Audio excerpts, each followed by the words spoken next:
Welcome, I'm Rabbi Phil Bressler of Beit Am in Corvallis, Oregon, and this is the daily summary video for the Kitzur Shulchan Aruch Yomi Daily Halakha Learning Project, covering the passage from Siman 86, Seif 6, to Siman 87, Seif 6.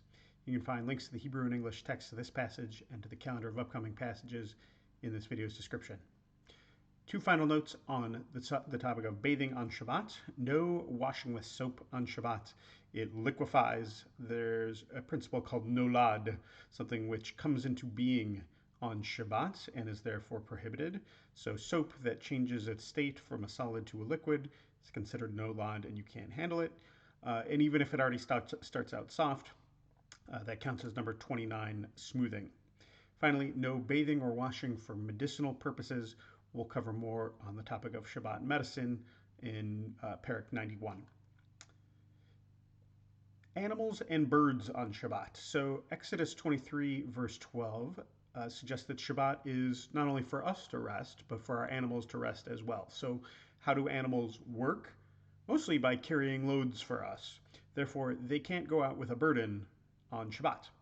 Melachot that they do on their own, like if an animal eats growing grass, that's okay. They're not considered obligated.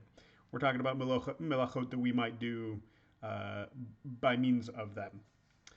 Incidentally, this relates to my study of the fifth perek of Tractate Shabbat as well, so I'm learning this in two places at once right now.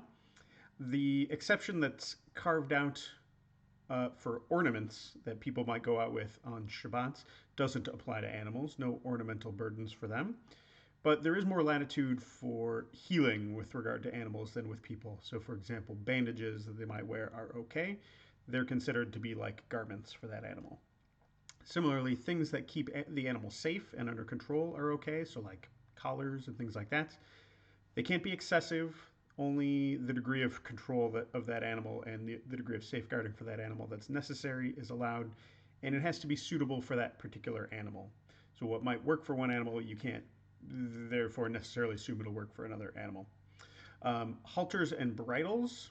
A horse can go out with a halter or a bridle on, but not both. That would be excessive.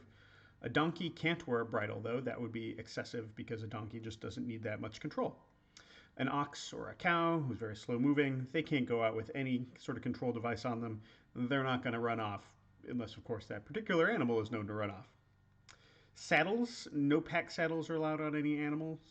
Donkey might wear it, though, to keep it warm, apparently. If it's put on before Shabbat, it's considered like a garment. No bells on animals, except maybe if it's just in the yard and it's plugged up so it doesn't ring, because, of course, you can't make musical sounds on Shabbat. Horses can be led by the straps of their bridle. There's some question here, I think, about you doing some carrying or maybe carrying part of the bridle. It's something about how you hold it, less than a tefach, that's a hand breadth protruding from your hand. It's not totally clear to me how this works, neither the halacha carrying part nor the horse leading part. I'm not an expert in either. And finally, no tying animals together to lead them. That looks like something you would do when you're on the way to take them to the market, which is, of course, prohibited to do on Shabbat. That's all for today. As always, our learning is dedicated to Rabbi Shlomo Gansfried, the author of the Kitzur, and the historic Jewish community of Uzhhorod, Ukraine. See you tomorrow.